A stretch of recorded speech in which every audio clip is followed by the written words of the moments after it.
আমার আপনার মালিক দিকে বলেন, প্রত্যেক মুমিনকে আল্লাহর পক্ষ থেকে একটা করে জান্নাত আল্লাহ পাক উপহার দিবেন। আল্লাহ পাক বলেন, ওয়ালাকুম ফিহা মা তাশতাহি আনফুসুকুম ওয়ালাকুম ফিহা মা তাদউন। আল্লাহ পাক বলেন, এমন একটা জান্নাত উপহার দেওয়া হবে আমার বান্দা বান্দি আমি আল্লাহর কাছে যা চাবে গো, আমি আল্লাহ পাক আমার মুমিন ঈমানদার বান্দা বান্দিকে আমি তাই দিব। এমন জান্নাত আল্লাহ বানায়া রাখছেন। আমার আপনার নবী বলেন, মা লা রাআত ওয়ালা উযুনুন সামিআত ওয়ালা খাতারা আলা কলবি বাশার। মহান আল্লাহ পাক এমন একটা জান্নাত বানায়া রাখছেন, যে জান্নাত সম্পর্কে মানুষ অন্তরে অনুধাবন করে নাই, কল্পনাও করে নাই, চামড়ার চোখ দ্বারা কোনোদিন মানুষ দেখেও নাই। এমন প্রশংসিত জান্নাত জীবনেও কানে শুনে নাই, এমন জান্নাত আল্লাহ বানায়া রাখছেন। আল্লাহ পাক এই পৃথিবীতে যা নিয়ামত দিয়েছেন, জান্নাতের ভিতরে কোটি কোটি কোটি কোটি কত বলবো, পৃথিবীর সব প্রশংসা করতে পারবো, আল্লাহর জান্নাতের নিয়ামতের কথা বলে শেষ করা যাবে না। সাধারণ যে আল্লাহ পাক জান্নাতে প্রবেশ করানোর সময় মানুষদেরকে 5টি নিয়ামত দিবেন, তার কথা শুনলেই তো অবাক হয়ে যাবেন। মহান আল্লাহ পাক মানুষকে যখন প্রথমে জান্নাতে প্রবেশ করাবেন, আল্লাহ পাক এই বান্দা বান্দি কি মহান আল্লাহ পাক প্রথম নাম্বার 5টি পুরস্কার আল্লাহ প্রদান করবেন। কারণ জান্নাতে প্রবেশ করানোর সময় পবিত্র বানানোর জন্য দুধের নহর আল্লাহ পাক দুধের নহরের মধ্যে গোসল করাবেন। সুবহানাল্লাহ। দুধের নহরে গোসল করানোর সাথে সাথে মুমিনের মধ্যে 5টা নিয়ামত চলে আসবে। 1 নাম্বার হলো, মানুষ সবাই চায় সুন্দর হওয়ার জন্য, কথা বলেন ঠিক নেই? দুনিয়াতে কেউ শ্যামলা, কেউ সুন্দর, আবার কেউ একবারে কালা। আমার এক বন্ধু আছে, জানেন কি বলে? আমার বন্ধু বলে, হুজুর আমি কসমেটিকের দোকানদার, আমার বন্ধুর নাম হচ্ছে আকরাম, কথাটা বুঝছেন? একদিন গিয়ে তার দোকানে বসলাম, বলতেছে, হুজুর মানুষ মেয়েরা কত সুন্দর হওয়ার জন্য যে আকর্ষণ।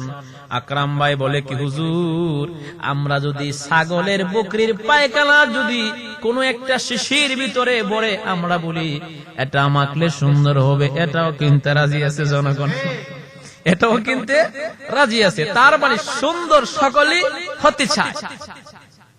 তো মা বোনদের কি বলবো, ভাইদের কি বলবো, আপনাদের কাছে আহ্বান, দেখেন মহান আল্লাহ পাক কি দান করবেন। আল্লাহ পাক দুধের নহরে গোসল করানোর সাথে সাথে 5টি নিয়ামত আল্লাহর পক্ষ থেকে তার মধ্যে দেওয়া হবে। 1 নাম্বার, সমস্ত মানুষ চাই সুন্দর হওয়ার জন্য, তাই তো দেখবেন দামি দামি ক্রিম মাখে, দামি দামি সাবান মাখে। আরে ভাইরা আমার, জান্নাতে যখন মহান আল্লাহ পাক প্রবেশ করাইবেন, 1 নাম্বার যে নিয়ামত দেওয়া হবে, সেই নিয়ামতটা হলো আল্লাহ পাক হযরত ইউসুফ আলাইহিস সালামের মতো আল্লাহ পাক সৌন্দর্য দান করবে। 1 নাম্বার নিয়ামত কি? ইউসুফ আলাইহিস সালামের মতো সৌন্দর্য আল্লাহ দান করবেন। 2 নাম্বার নিয়ামত হলো, পৃথিবীতে মানুষ কেউ কাটু, আবার দেখবেন কেউ একেবারে বাটি, আবার দেখবেন মিডিয়াম। সবাই চায় আমি যেন 5 ফুট 5.5 ফুট হয়, অথবা 5 ফুট 3 ইঞ্চি 4 ইঞ্চি আমি হয়। সকলে চায় লম্বা হওয়ার জন্য। মহান আল্লাহ পাক এমন একটা জান্নাত দিবি, জান্নাতে প্রবেশ করানোর সময় একজন মানুষকে 2 নাম্বার যে নিয়ামতটা দিবি, সেই নিয়ামতটা হলো একটা মানুষের বুড়িকে মহান আল্লাহ হযরত আদম আলাইহিস সালামের মতো আল্লাহ বানায়া দিবে। সুবহানাল্লাহ। এমন নিয়ামত আল্লাহ দিবে, তার মানে এটা সাধারণ নিয়ামতের কথা বলছি। 3 নাম্বার নিয়ামত হলো, এই পৃথিবীতে সবাই থাকতে চায়, তারপরেও যেতে চায় না। সকলে বাঁচতে চায়, তারপরেও মরতে হয়। কারণ মরণ থেকে কেউ বাঁচতে পারবে না। মহান আল্লাহ পাক 4 নাম্বার যে নিয়ামতটা দিবেন, সেই নিয়ামতটা হলো মহান আল্লাহ এমন একটা জীবন দিবেন, যে জীবনের শুরু আছে আর জীবনে কোনোদিন মরণ হবে না। সবাই দুনিয়াতে বাঁচতে চায়, যেতে চায় না, তারপরও চলে যেতে হবে।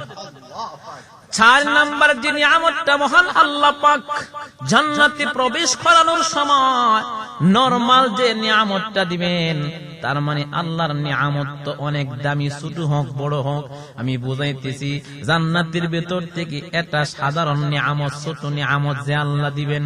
4 নাম্বার হলো মহান আল্লাহ পাক একজন মানুষ সকলে চায় আমার কণ্ঠটা যেন ভালো হয়। কথা কোন ঠিক নেই? আমার কণ্ঠ যেন ভালো হয়। কারণ দেখবেন অনেকে আছে স্ত্রীর পাশে শুয়া শুয়া সোনা বন্ধুর গান কয় ফজরের আজানের আগে, তখন স্ত্রী মাঝে মাঝে ঘুম ভেঙে যায়, ডেকে বলেন তুমি ছাগলের মতো চিল্লাও কেন, তুমি ফের ফের করতেছ কেন, কারণ তোমার কণ্ঠ ভালো না। তার মানে সমস্ত স্বামীরাই চাই আমার কণ্ঠটা যেন ভালো হয়। মহান আল্লাহ পাক জান্নাতে প্রবেশ করানোর সময় কণ্ঠ আর এমন থাকবে না, বিশ্রী থাকবে না, কেউ মন্দ বলতে পারবে না। মহান আল্লাহ পাক হযরত দাউদ আলাইহিস সালামের মতো কণ্ঠ আল্লাহ দান করে দিবি। 5 নাম্বার যে নিয়ামত, সেটা হচ্ছে দুনিয়ার জমিনে মানুষের চরিত্র দেখবেন বিভিন্ন রকমের। মুনাফিকি চরিত্র আছে, অমুক চরিত্র মিথ্যা কথা কয়, খাসলত ভালো না, অমুক তমুক। আল্লাহ পাক যারা কালিমা পড়েছেন, আল্লাহর রাসূল বলেছেন যারা এই প্রথম কালিমা হবে, লাশ কালিমা হবে, সেই ব্যক্তি অবশ্যই আল্লাহর জান্নাতে প্রবেশ করবে। তার মানে হচ্ছে গুনাহ যদিও করে, খাসলত যদিও খারাপ থাকে, শিরক ছাড়া আমল করে থাকে, তাহলে অবশ্যই তাকে জান্নাতে প্রবেশ করাবে। জান্নাতে প্রবেশ করানোর সময় তার চরিত্র এমন থাকবে না। 5 নাম্বার নিয়ামত মহান আল্লাহ পাক মহান চরিত্র এমন দান করবেন। 5 নাম্বার নিয়ামতটা মহান আল্লাহ পাক মানুষদেরকে এমন চরিত্র দান করবেন, নবীদের আখলাক চরিত্র দিয়া একটা মানুষকে জান্নাতে প্রবেশ করাবে। তার মানে সাধারণ নিয়ামত শুধু কি তা নাকি বাইরা আমার একজন পুরুষকে কম পক্ষে হাদিস শরীফের ভিতরে আসেন 70 জন করে হাত পা টিপানোর জন্য খাদেমা দেওয়া হবে, 70 জন নারী দেওয়া হইব। হাদিস শরীফের ভিতরে আসছেন এমন নারী দেওয়া হবে 70 পাল্লা কাপড় পরিধান করবে, কাপড় ভেদ করে এমন তাদের দেহটা পর্যন্ত দেখা যাবে, দেহের ভিতরে রক্ত আছে, রক্ত চলাচল করতেছে, এটা পর্যন্ত দেখা যাবে। এমন সুন্দর নিয়ামত আল্লাহ পাক জান্নাতে আল্লাহ দান করবেন। ভাইরা আমার, এই জন্য আপনাদের কাছে আহ্বান, দুনিয়ার এমন কিছু দেখা পাগল হওয়া যাবে না, আল্লাহর ইবাদত বন্দেগী বাদ দেওয়া যাবে না। কারণ এই পৃথিবী থেকে সকলে আমরা একদিন বিদায় হয়ে যাব। অথবা স্ত্রী আগে যাবে, অথবা স্বামী আগে যাব, সন্তানের আগে বাবা যায়, বাবার আগে সন্তানও চলে যায়। এই পৃথিবীতে কেউ থাকার জন্য আসি নাই, জান্নাত থেকে আসছি, জান্নাতে যাওয়ার উদ্দেশ্য থাকা লাগবে। কারণটা হচ্ছে ভাইরা আমার, যদি জাহান্নামে যায় আযাব সহ্য করা যাবে না, আযাব সহ্য করা যাবে না। আল্লাহ পাক কেমন নিয়ামত দিলেন। আমি ছোট মানুষ, তার মানে আমি মানুষ তো আসলে ছোট, আমি ক্ষুদ্র একটা দিল, একটা ছাওয়া, এটা দিয়ে আমি আপনাদেরকে কি বুঝাবো। আল্লাহ নিয়ামত দিবেন। সাগরের জল যদি কালি হয়, গাছপালা দিয়ে যদি কলম বানায়, সব কালি শেষ হবে, কলম ফুরিয়ে যাবে, শেষ হবে না বলা জান্নাতের গুণগান। আমি বলতে পারবো, শুনতে পারবেন, পৃথিবীর সমস্ত মানুষ যদি আমার মালিক আল্লাহ পাক যে মুমিনদের জন্য জান্নাত বানায়া রাখছেন, প্রশংসা করতে থাকে আল্লাহ পাকের প্রশংসা। এমন কি জান্নাতের ভিতরে মুমিনদের জন্য আল্লাহ কি বানায়া রাখছেন কেউ বলে শেষ করতে পারবে না, কেউ শেষ করতে পারবে না। এমন নিয়ামত আল্লাহ দিবেন। একদিন জিবরাইলকে বলে, জিবরাইল তুমি একটু জান্নাতের ভিতরে একটু গুনে আসো। জিবরাইল এবার ঘুরতে আরম্ভ করলেন। আল্লাহ পাক বলেন, আমার বান্দাদের জন্য আমি কি নিয়ামত বানাইছি দেখে আসো।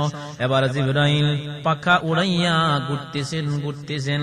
হঠাৎ করে জিবরাইল জমিনের মধ্যে অজ্ঞান হয়ে পড়ে গেছে। কেন পড়ে গেছেন?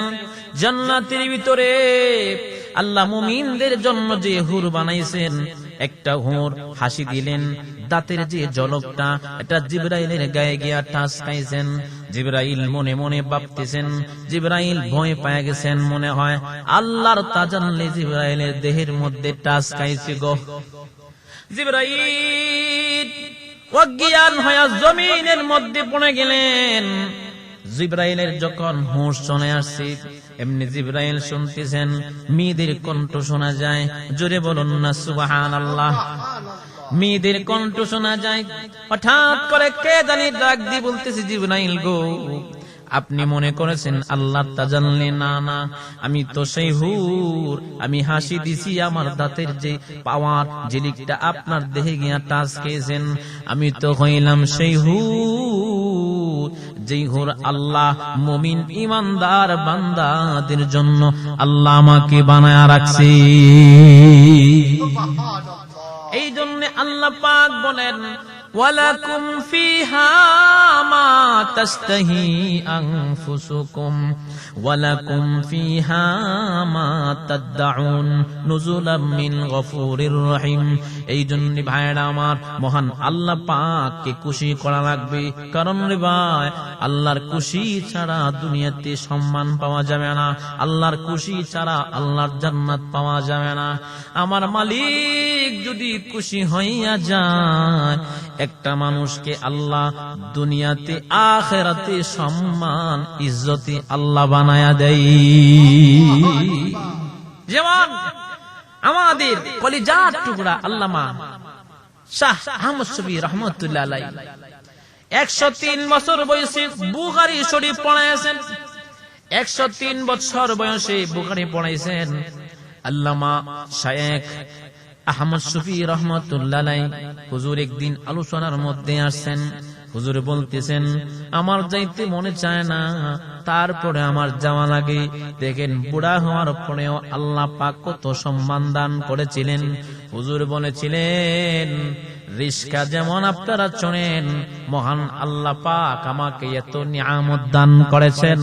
মহান আল্লাহ পাক রব্বুল আলামিন আমাকে বিমানটাকেও রিস্কার মতো বানায়া দিছে। তো দুনিয়াতে যারা দুনিয়া করে তারা আখিরাত ভুলে যায়। আখিরাত যারা ভুলে যায় তারা দুনিয়াতে সম্মানী হতে পারে না। তো বলতেছিলাম ভাইরা আমার, মহান আল্লাহ পাক রব্বুল আলামিন কত নিয়ামত জান্নাতের ভিতরে রাখছেন। যেমন আল্লাহর রাসূল বলেন, আমার আপনার নবী বলেন সাল্লাল্লাহু আলাইহি ওয়াসাল্লাম, আমার আপনার নবী বলেন, এমন হুর, এমন নিয়ামত মহান আল্লাহ পাক বানায়া রাখছেন। কোন হুর যদি আসমান ছিদ্র করে আঙ্গুল একটা দুনিয়ার মধ্যে প্রকাশিত করেন, আল্লাহ তাআলা এমন নিয়ামত মুমিনদের জন্য বানায়া রাখছেন। মুমিনদের জন্য আল্লাহ এমন হুর আল্লাহ বানাইছেন। এই হুরে যে আসমান ছিদ্র করে দুনিয়ার জমিনে, এই দুনিয়ার মধ্যে আঙ্গুলটা প্রকাশ করেছেন, এই আঙ্গুলের পশার মধ্যে সূর্য পর্যন্ত হার মেনে যাবে। শুধু কি ধারণা কি ভাইরা আমার, দুনিয়ার স্ত্রী দাঁতের মধ্যে মুখের মধ্যে দুর্গন্ধ আছে, পেটের মধ্যে রক্তের টাঙ্কি আছে, প্রস্রাব পায়খানা আছে, বেশি হাসলে তেমন ভালো লাগে না। আল্লাহর রাসূল বলেন এমন একটা জান্নাতের ভিতরে আল্লাহ মুমিনদের জন্য হুর বানায়া রাখছে গো।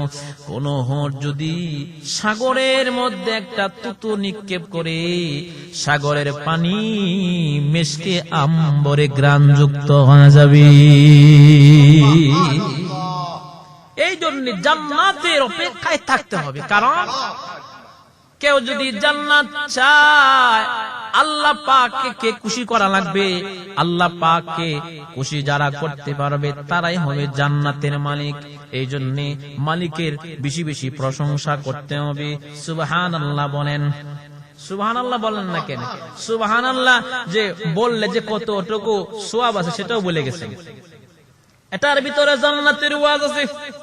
কেউ যদি একবার সুবহানাল্লাহ বলে, কারণ আজকের বিষয় হলো জান্নাত সম্পর্কে, তার মানে সময় পেলে একটু হালকা বলবো জাহান্নাম সম্পর্কে। সুবহানাল্লাহ বললে লাভ আছে। কেউ যদি একবার সুবহানাল্লাহ বলে, মহান আল্লাহ পাক জান্নাতের ভিতরে একটা সুবহানাল্লাহ গাছ তৈরি করে দেয়। সুবহানাল্লাহ এমন বড় গাছ তৈরি করে দেয়, হায়রে এমন বড় গাছ একটা নওজোয়ান যুবক যদি একটা শক্তিশালী ঘোড়া নিয়া যদি একজন নওজোয়ান যুবক যদি 70 বছর পর্যন্ত গাছের এক প্রান্ত হতে আরেক প্রান্ত যাওয়ার চেষ্টা করে, দৌড়তে থাকবি, তারপরেও এত বড় গাছ আল্লাহ পাক জন্ম দেওয়া দিবেন সুবহানাল্লাহ নামে গাছ, ওই গাছের ছায়াটা শেষ করতে পারবে না। এখন আপনারা আমাকে প্রশ্ন করতে পারেন, হুজুর আমাগো বাংলাদেশে আমাদের শরীয়তপুরে অথবা আমগো এলাকায় আল্লাহ পাকের এই জমিনে কোটি কোটি মানুষ, বাংলাদেশে তো 16 কোটি মানুষ, 16 কোটি না, বাংলাদেশে তো 16 কোটি মানুষ, আল্লাহ এত বড় জান্নাত বানাইছে নাকি? না রে ভাই, না না, এই বাংলাদেশ তো ছোটখাটো দেশ, এই পৃথিবী তো ছোট একটা পৃথিবী।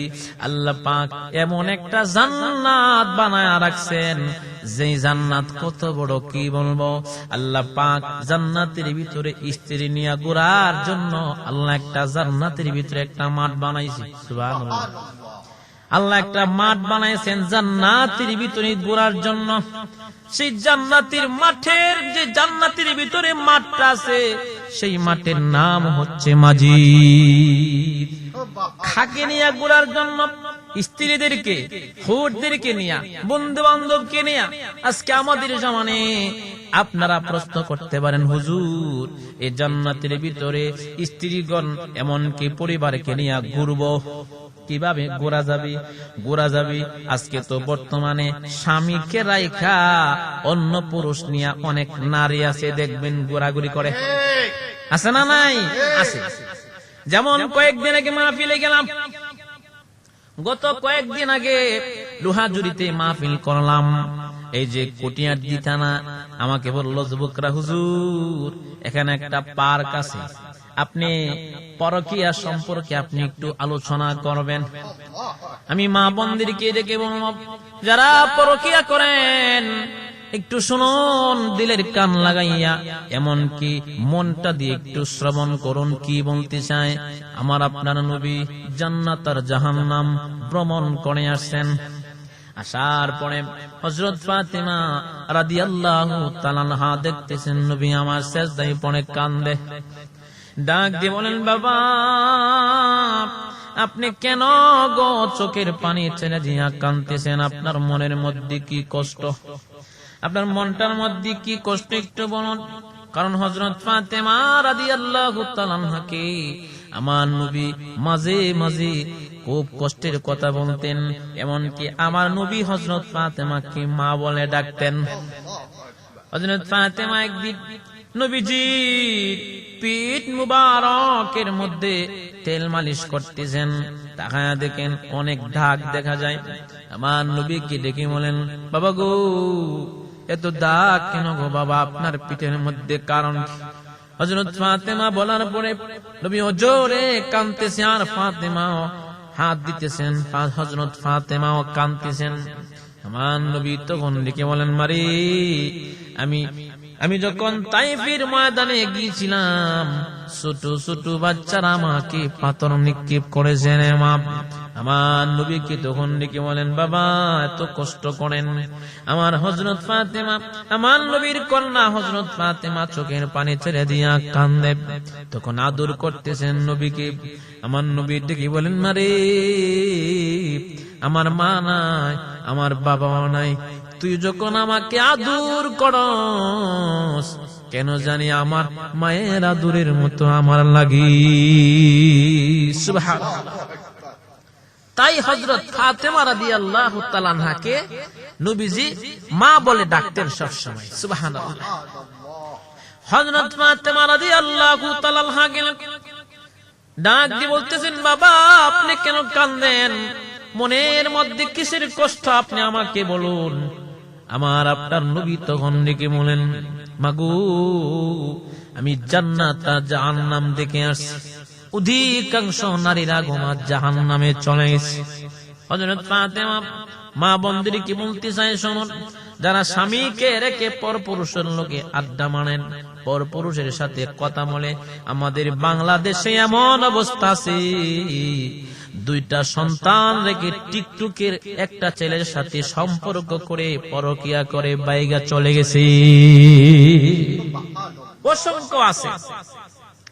তার মানে হচ্ছে ভাইরা আমার, পরকিয়া করে পরপুরুষের লগে চলে গেছে, সন্তান রেখে স্ত্রী রেখে বাংলাদেশে আছে, অসংখ্য আছে। এই জন্য ভাইয়ার আমার বলতে চায়, মা বোনদের কি বলবে, মায়েরা গো একটু গভীর মনোযোগ দিয়ে শুনুন। যারা স্বামীকে রেখে পরকিয়া করেন, অনেকে আছে স্বামী ফোন দিলে কথা কয় না, স্বামীকে ফোন দিলে রাগ করে, আর রং নাম্বারে ফোন আসলে দেখবেন কত বিয়ে বিয়ে কথা কয়। বোঝা যায় হ্যালো স্টাইল করে কথা বলে, বোঝা যায় আমেরিকা লন্ডন লেখাপড়া কইরাইছে, এইভাবে রং নাম্বারে ফোন আসলে কথা বলে। আর স্বামীর সাথে দেখবেন ভালো করে কথা কয় না, রাগ করে, মিজাজ দেখায়, কথা কয় না। স্বামীর সাথে রাগ করে, ঠিক মতে কথা কয় না, স্বামীকে খেদমত করে না। এই জন্য আমি মা বোনদেরকে ডেকে বলবো, সাবধান, স্বামীটাকে গুরুত্ব দেন। পরপুরুষ আপনার দায়িত্ব হাফ ঘন্টা অথবা একদিনের জন্য নিতে পারবে, কিন্তু সারা জীবনের জন্য নিবে না। আর আপনার স্বামী কষ্ট করুক যাই করুক, সারা জীবন ভর আপনার পাশে থাকবে। তো আমার আপনার নবী হযরত ফাতেমাকে ডেকে বলে, মাগো আমি জাহান্নামে দেখলাম অধিকাংশ নারীরা জাহান্নামে গোমাব। আল্লাহর রাসূল শাস্তির বর্ণনা দিচ্ছেন, তার মধ্যে আমি আপনাদের কাছে একটা বলি, সময় অল্প। এক নাম্বার হলো, মা শোনো, আমি দেখলাম মহিলাদের স্তনের ভিতরে বসি ঢুকাইয়া এভাবে টানায়া দেওয়া হয়েছে, এইভাবে আগুনের মধ্যে ছাগানো হচ্ছে। মাগো বুসি দিয়ে বুসি ঢুকাইয়া এমন করে তাদেরকে শাস্তি দেওয়া হচ্ছে। ডেকে বলে, আব্বা এটা কেন? ডাক দিয়ে বলতেছেন, মারে অনেক মহিলা আছে স্বামীরা একা পরপুরুষকে সময় দিয়েছি, পরপুরুষের লগে আনন্দ ফুর্তি করেছেন। এই জন্য মা বোনদেরকে হাত জোর করে বলে যায়, এগুলো করবেন না। স্বামীকে মহব্বত করুন, স্বামীর কদর করুন, স্বামীর খেদমত করুন। আল্লাহ পাক দুনিয়ার জমিনে আল্লাহ নিয়ামত দান করবে। তো বলতেছিলাম ভাইরা আমার, জিবরাইল আল্লাহ পাকের এমন জান্নাতের নিয়ামত আল্লাহ দিছে, আমার খেয়াল নাই আমি কোথায় গিয়েছিলাম, আলোচনাটা আপনাদের খেয়াল নাও থাকতে পারে। তো বলতেছিলাম ভাইরা আমার, মহান আল্লাহ পাক এমন নিয়ামত রাখছেন, ও খেয়াল হয়ে গেছে শুনুন। জান্নাতের ভিতরে একটা মাঠ রাখছেন, সেই জান্নাতের ভিতরে মাঠের নাম হচ্ছে মাজিদ নামক মাঠ। ওই মাঠে গিয়া কে গোড়াগুড়ি করবে? তারাই ঘুরবে যারা স্বামীকে নিয়ে ভালোভাবে সংসার করেছেন, সুন্নত তরিকা মতে চলাফেরা করেছেন, স্বামী নামাজ পড়েছেন, স্ত্রীও নামাজ পড়েছেন। জিবরাইলকে বলেন, এরে জিবরাইল, আমি যে জান্নাত বানায়া রাখলাম, আমার বান্দা বান্দীদের জন্য একটা মাঠ রাখছি, এই মাঠটা তুমি একটু গুনে আসো। জিবরাইল চলে গেলেন। জিবরাইল বলেন, মহান আল্লাহ পাক আমাকে 600 নূরের পাকা আল্লাহ দান করেছেন। 600 নূরের পাকা আল্লাহ আমারে দান করছে। জিবরাইলের কত পাওয়ার!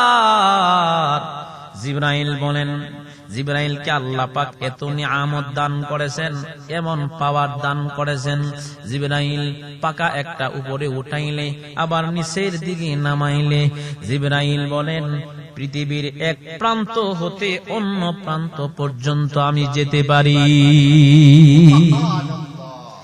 এক প্রান্ত হতে অন্য প্রান্ত পর্যন্ত যেতে পারে একটা পাকা উপরে উঠাইলে এবং নিচে নামাইলে। তার মানে শুধু একটা পাকা নয় গো, আল্লাহ পাক হযরত জিবরাইলকে মহান আল্লাহ পাক এমন পাকা 600 নূরের পাকা আল্লাহ দান করেছেন। এবার বুঝেন জিবরাইলের পাওয়ার কত হতে পারে।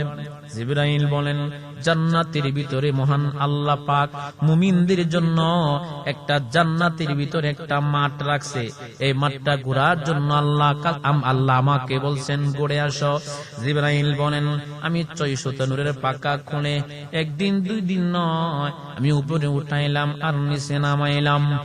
একদিন 2 দিন নয়, 70 বছর পর্যন্ত আমি পাকা উড়াইলাম আর নিচে নামাইলাম।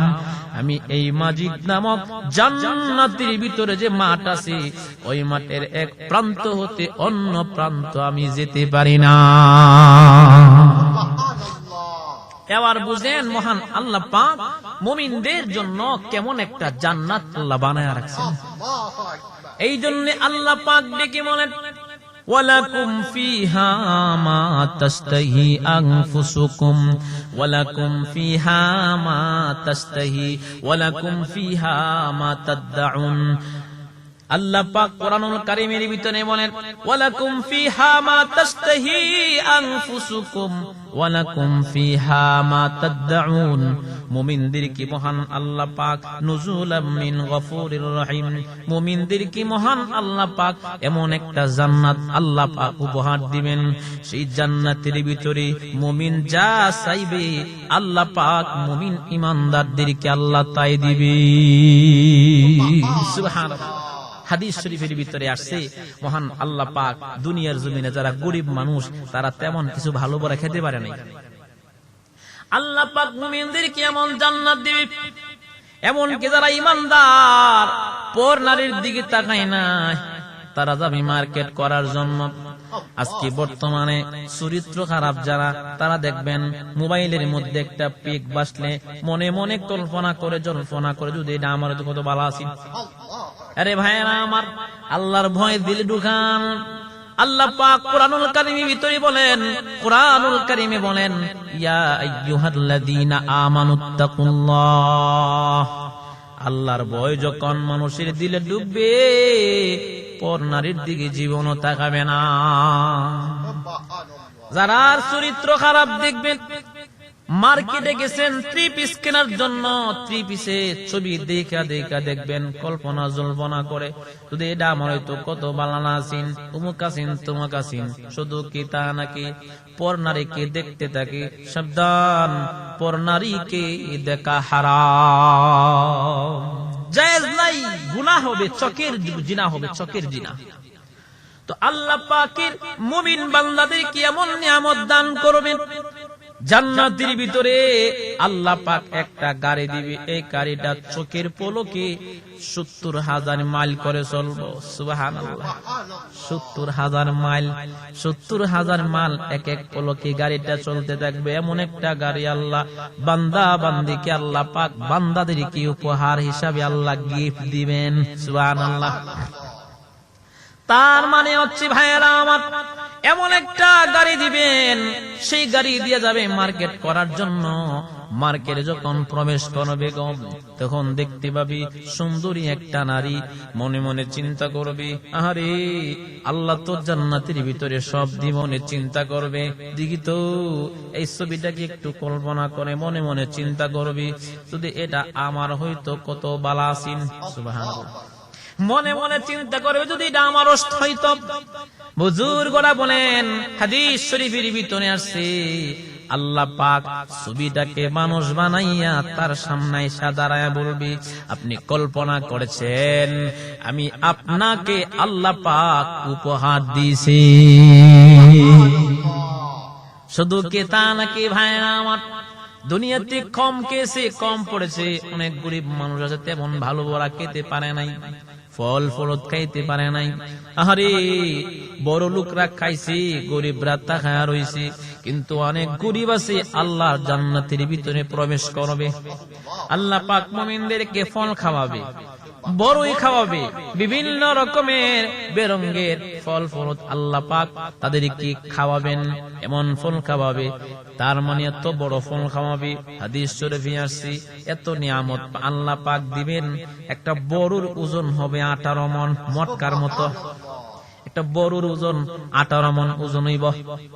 এই বড়ই যখন গিয়া খাবে, ফল খাবে, ফলটা হাতে নিবে, মাটির মধ্যে একটু রেখে ভাঙবে, ভাঙার সাথে সাথে দেখবে সুন্দরী একটা রূপসী গুমটা দিয়া বসে আছে। সুবহানাল্লাহ, গুমটা দিয়া বসে আছে, ডাক দিয়ে বলবে, তুমি কে?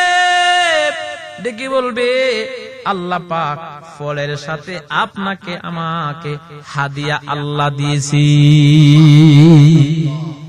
এই জন্য ভাইরা আমার, দুনিয়ার সুখ শান্তিতে পড়ে আল্লাহকে ভোলা যাবে না, আল্লাহ পাকের ইবাদত করতে হবে।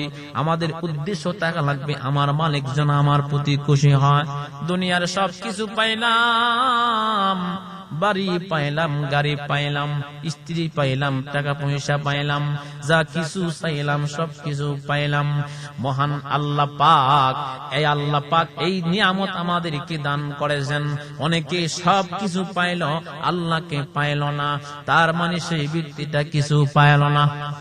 আমার আপনার উদ্দেশ্য থাকতে হবে আল্লাহকে চাই। সুবহানাল্লাহ, আল্লাহকে চাই, আর কিছু চায় না। যেমন সাহাবী কেরাম, তাদের উদ্দেশ্য ছিল আল্লাহ আমার বাড়ি চলে যাক, কোনো কষ্ট নাই, আমার পরিবার পরিজন সব চলে যাক, আমার কোনো কষ্ট নাই, মালিক গো আমি যেন তোমাকে পাই। হযরত আব্দুল কাদের জিলানী রাহমাতুল্লাহি আলাইহি কেমন একজন ব্যক্তি ছিলেন, আল্লাহর জান্নাতের মেহমান ছিলেন। তিনি সব সময় হাত তুলে উঠাইয়া কাঁদতেন আর বলতেন, ওগো মালিক, আল্লাহ তুমি যদি আমারে জাহান্নামেও দাও তবু আমার কোনো কষ্ট নাই, জান্নাত দিনেও তোমার ইচ্ছা। তার মানে আল্লাহ পাকের পেয়ারা বান্দা বলেন, ওগো মালিক তুমি যদি আমাকে জাহান্নামে দাও, আল্লাহ আমার কোনো কষ্ট নাই, জান্নাত যদি দাও তাহলে তোমার ইচ্ছা, কারণ আল্লাহ পাকের ইচ্ছাই তো সবকিছু। আব্দুল কাদের জিলানী রাহমাতুল্লাহ আলাইহি তিনি বলতেন, ওগো মালিক তবে আমি তোমার কাছে একটা আবদার, আল্লাহ তুমি যদি আমাকে জাহান্নামে দিয়ে দাও, আমার শর্ত হলো আমি জাহান্নামে গিয়াও যেন তোমারে আমি পাই। আল্লাহ তুমি মহান, তুমি মেহেরবান, আল্লাহ তুমি মহান, তুমি মেহেরবান। তো যুবক ভাইদেরকে বলবো, ও যুবক ভাই, দুইটা পায়া ধরে বলে যায়, ও আমার বাবাজিরা দুইটা পায়া ধরে বলে যায়, মা বোনেরা গো, আপনাদের কাছে হাত জোর করে বলে যাই গো মা বোনেরা, নামাজ পড়বেন, আল্লাহ পাকের ইবাদত করবেন, পর্দা সহকারে চলবেন, পরকিয়া করবেন না, পরপুরুষের সাথে কথা বলবেন না। আমার বাবাজিরা আপনারা সকলকে আমার কাছ থেকে আহ্বান, হাতে পায়া ধরে বলে যায় 5 ওয়াক্ত নামাজ পড়বেন, কারণ নামাজ এমন একটা আমল, সেই নামাজ একজন মানুষকে পবিত্র বানাইয়া আল্লাহ পাকের জান্নাত পর্যন্ত নিয়ে যায়। কেউ যদি 5 ওয়াক্ত নামাজ আদায় করে, যেমন কতটুকু ফায়দা, নামাজের মাধ্যমে দেহ থেকে রোগ বালাই দূর হয়ে যায়, নামাজ আদায় করলে আল্লাহ পাক ঘরের মধ্যে বরকত দেয়, এমনকি তার দেহ থেকে সব গুনাহ গুণে জড়িয়ে পড়িয়া যায়। একদিন আমার আপনার নবী মুহাম্মাদুর রাসূলুল্লাহ সাল্লাল্লাহু আলাইহি ওয়াসাল্লাম একদিন সাহাবীদেরকে নিয়ে হাঁটতেছেন, এক জায়গায় বসলেন। নবী আমার একটা মরার ডাল পাইলেন, গাছের ডাল, সাহাবীদেরকে শিক্ষা দেওয়ার জন্য আমার নবী গাছের ডালটাকে এমন করে টান দিলেন। সাহাবী কেরাম তখন ডেকে বলেন, নবী গো, এটা কেন টান দিলেন? তার মানে আমার আপনার নবী শিক্ষা দেওয়ার জন্য সাহাবীদের সামনে ডালকে টান দিলেন। সুবহানাল্লাহ। আমার আপনার নবী তখন ডেকে বলেন, ও সাহাবীরা শোনো, আমি ডালটা টান দিলাম এই জন্য, মরা গাছের ডাল, তার মানে গাছের ডাল মরা, এটা মরে গেছি, তাই শুকায় গেছি। নবীজি টান দিলেন, পাতাগুলি জয়েরা জমিনের মধ্যে পড়লেন। আল্লাহর রাসূল বলেন, আরে সাহাবীরা শোনো, আমি যেমন গাছের ডালের মধ্যে টান দিলাম, পাতা যেমন করিয়া জনিয়া জমিনের মধ্যে পড়ে গেল, আমার কোন বান্দা বান্দি যদি 5 ওয়াক্ত নামাজ সঠিকভাবে আদায় করে, মহান আল্লাহ পাক আমার উম্মতের সমস্ত গুনাহ দেহ থেকে জমিনের মধ্যে পড়ে যায়। সুবহানাল্লাহ। আমার আপনার নবীকে আল্লাহ পাক নামাজ হাদিয়া দিয়েছেন। আল্লাহ পাক এমন ভালোবাসতেন আমার আপনার নবীকে, আমার আপনার নবী আল্লাহর সাথে সাক্ষাৎ করার জন্য গেলেন। মহান আল্লাহ পাক কেমন নিয়ামত আমাদেরকে দান করেছেন। 5 ওয়াক্ত নামাজ নয়, আল্লাহ আমার আপনার নবীকে 50 ওয়াক্ত নামাজ দিয়েছিলেন। সুবহানাল্লাহ। নবী আমার যখন আসতেছেন 50 ওয়াক্ত নিয়া হাদিয়া হিসাবে দিছি। নবীদেরকে অনেক নিয়ামত দিলেন, আমার আপনার নবীকে তো আল্লাহ পাক অনেক মুআজিজা দান করেছেন। তার মধ্যে নামাজ আল্লাহ পাক 50 ওয়াক্ত দিয়েছিলেন। 50 ওয়াক্ত নামাজ নিয়া আমার আপনার নবী যখন আসতেছেন, হযরত মূসা আলাইহিস সালামের সাথে সাক্ষাৎ, ডেকে বলেন, ওগো বিশ্ব নবী, ওগো রাহমাতুল লিল আলামিন, আপনাকে মহান আল্লাহ পাক কি হাদিয়া দিয়েছে আমি জানতে চাই। নবী আমার ডেকে বলেন, আমার মালিক আমার উম্মতের জন্য 50 ওয়াক্ত নামাজ আল্লাহ হাদিয়া দিয়েছে। ডাক দিয়ে বলতেছে, ওগো নবী, 50 ওয়াক্ত নামাজ আদায় করবে না, আপনি তাড়াতাড়ি আল্লাহ পাকের কাছে গিয়ে বলেন যেন কমায় দেয়। আমার নবী চলে গেলেন, যাইতে যাইতে আবার দিলেন 25 ওয়াক্ত, এমন করে কমাইতে কমাইতে 5 ওয়াক্ত নিয়ে আসছে। হযরত মূসা আলাইহিস সালাম ডেকে বলেন, নবী এখন কতখানি? 5 ওয়াক্ত, 5 ওয়াক্তই বর্তমান। আমার নবী তখন ডেকে বলেন, আমার লজ্জা লাগে, আজ যেতে পারবো না। আমার আল্লাহ ডেকে বলেন, বন্ধু, আমি আল্লাহ পাক 50 ওয়াক্ত নামাজ আপনার উম্মতের জন্য আমি হাদিয়া দিয়েছিলাম। ওগো বন্ধু গো, লাস্টে আমি 5 ওয়াক্ত নিযুক্ত করে দিলাম। আল্লাহ পাক ডেকে বলেন, বন্ধু গো, আমার কোন বান্দা বান্দি যদি 5 ওয়াক্ত নামাজ সঠিকভাবে আদায় করে, আমি আল্লাহ পাক আমার বান্দা বান্দির আমল নামায় 50 ওয়াক্ত নামাজের সওয়াব লিখে দিব। এই জন্য যুবক ভাইরা আমার, আল্লাহ পাকের খুশি দরকার, আল্লাহ পাকের কাছে পিয়ারা হওয়ার দরকার, নয়তো আল্লাহর জান্নাত পাওয়া যাবে না। এই জন্য আল্লাহ বলেন, ওয়ালাকুম ফিহা মা তাশতাহি আনফুসুকুম ওয়ালাকুম ফিহা মা তাদউন নুজুলাম মিন গফুরির রহিম। আল্লাহ পাক বলেন, প্রত্যেক মুমিনদেরকে আমি আল্লাহর পক্ষ থেকে একটা উপহার দেওয়া হবে। সেই উপহারটা কি? দুনিয়ার কোনো জিনিস নয়, দুনিয়ার কোনো বাড়ি গাড়ি নয়, দুনিয়ার কোনো জিনিস নয়, টাকা পয়সা নয়। সেই উপহারটা হলো আমি আল্লাহর পক্ষ থেকে একটা জান্নাত দেওয়া হবে। সেই জান্নাতটার দাম কত? এই যে পৃথিবী, বাংলাদেশ সহ যত দেশ আছে, এই পৃথিবীটা একত্রিত করে বিক্রি করে দিলে আমার আল্লাহ পাকের একটা জান্নাতের জানালার শিখের মূল্য এই পৃথিবীর মূল্য হবে না। এমন একটা জান্নাত আল্লাহ পাক দান করবেন, আল্লাহ পাক বলেন নুজুলাম মিন গফুরির রহিম, আমার বান্দা বান্দিকে আমি আল্লাহ পাক উপহার দিব, আমার পক্ষ থেকে একটা জান্নাত উপহার দেওয়া হবে। আল্লাহ বলেন ওয়ালাকুম ফিহা মা তাশতাহি আনফুসুকুম ওয়ালাকুম ফিহা মা তাদউন, আমি আল্লাহ পাক যে জান্নাত দিব, আমার মুমিন ঈমানদার বান্দা বান্দিরা জান্নাতের ভিতরে প্রবেশ করার পরে আমি আল্লাহর কাছে যা চাইবে আমি আল্লাহ মুমিন বান্দা বান্দিকে তাই দিয়ে দিব। আল্লাহ আমাদের সকলকে আমরা যেন জান্নাতের নিয়ামত পেতে পারি, আল্লাহ পাককে খুশি করা লাগবে, আল্লাহ তাআলাকে যেন আমরা খুশি করতে পারি, সেই তৌফিক আল্লাহ আমাদেরকে দান করুন। জোরে বলেন আমিন। ওয়া আখির দাওয়ানা আনিল হামদুলিল্লাহি রাব্বিল আলামিন।